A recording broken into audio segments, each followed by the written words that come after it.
So as we are waiting, and just wanted to illustrate, if I keep adding some more hydrochloric acid to the one that I suspect it has a lot of iron in it, you'll see some things occurring. And again, the hydrochloric acid back into the one that I believe is scale, you won't see a whole lot more action unless I stir it up. And you'll start seeing, well, if I get a little bit messy there, but you'll start seeing a little bit of more fuzz going on there, and that's the dissolving of the calcium carbonate. And this is, as it is, it will settle out sooner or later. So let's just wait and see what happens. On the larger samples that we did earlier, I wanted to illustrate the settling that's taken place there. You can see at the bottom of this vessel, and then the color of the water, which will, when it starts to settle out, will turn yellow, which indicates a lot of iron.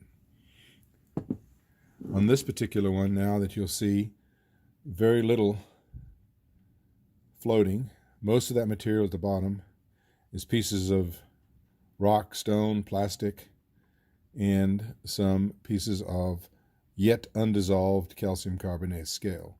The pH of this much water here is still fairly low, but not low enough to get all of that calcium carbonate. I would have to add a lot more of the hydrochloric acid in order to do that. So let's just let these guys sit for a while and see what happens. As we have with the other two, we can see here that we are still waiting for the separation to occur. Once again, at the bottom, I don't know if you can see it or not as much as you can the other one, but there it is, and it's settling out. And this is the other type of deposits, and you can see that the fizzing, and there's still a lot of calcium, little bubbles coming out the bottom, sorry. And you can see all that activity coming to the top. That's all the calcium carbonate, or the CO2, being released from the water. Once again, I just wanted to show you how the activity of the low pH is constantly dissolving the scale deposits. I'm not doing anything to it. This is all a natural chemical reaction. Here we see that a lot of the iron is actually dissolved and it's still in suspension. So in order for all that to separate, I would have to add some more water to it and then show you. But essentially, there's very little deposits on the bottom of this one.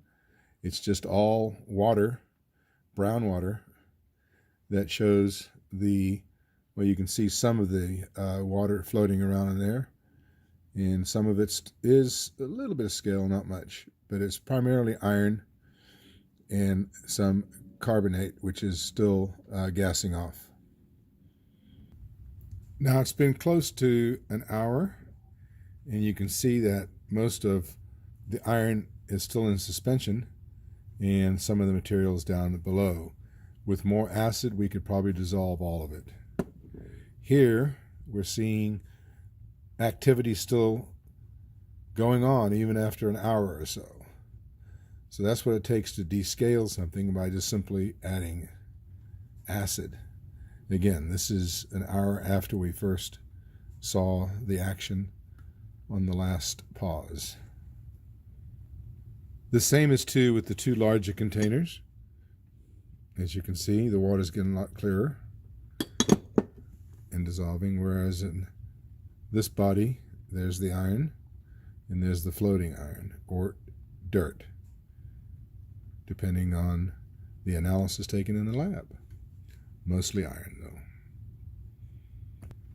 Thanks for watching that portion of it. Now we're going to try something a little bit different with a TSS monitor, or should I say, evaluator.